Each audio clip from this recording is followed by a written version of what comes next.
আমলে জেলা পরিষদের জমি বেহাত হয়েছিল।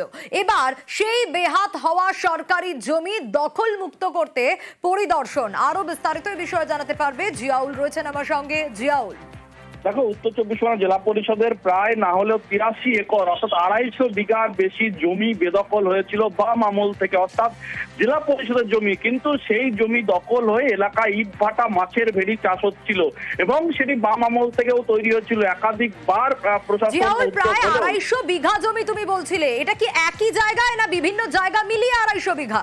দেখো, একেবারে শুধুমাত্র একই মৌজায়, অর্থাৎ এখানে প্রায় যেটা জানা যাচ্ছে রাজনগর বলে একটি জায়গা রয়েছে। রাজনগর মৌজার একটি মাত্র দাগে, অর্থাৎ 66 দাগে কিন্তু এই একসঙ্গেই প্রায় এই 66 অর্থাৎ 250 বিঘা জমি কিন্তু রয়েছে এবং সেটি কিন্তু সেখানে একাধিক ইট ভাটা, মাছের চাষের জমি সেখানে ছিল।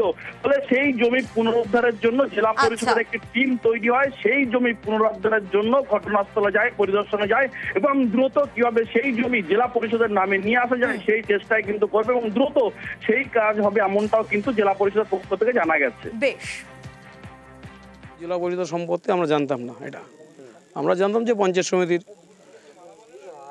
সম্পত্তি, কিন্তু আজকে আমরা জানলাম যে এটা জেলা পরিষদের সম্পত্তি।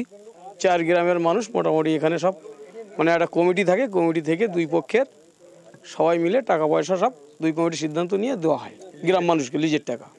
এটা মোটামুটি যদি সবাই মিলে আমাদের গ্রামে আছে, যদি আমাদের কিছু উন্নয়ন হয়, সব কিছু করা যায়, তাতে আমাদের কোনো অসুবিধা নেই। 82 থেকে 83 একর জমি আছে, যেটা জেলা পরিষদের সম্পত্তি। সম্পত্তিটা জেলা পরিষদের হলেও দেখা যায় যে এখান থেকে জেলা পরিষদের কোনো অনুমোদন কোনো কিছু না নিয়েই সব কিছুটা চলছে। আজকে জেলা পরিষদের পক্ষ থেকে আমরা এসেছি এবং যা যা দেখার আমাদের দেখা হয়েছে। গভর্নমেন্ট লেভেলে এবারে যা যা করার সেগুলো আমরা করব, কারণ সরকারি সম্পত্তি, জেলা পরিষদের সম্পত্তি জেলা পরিষদের হাতে ফিরে আসবে, এটাই হচ্ছে আমাদের উদ্যোগ।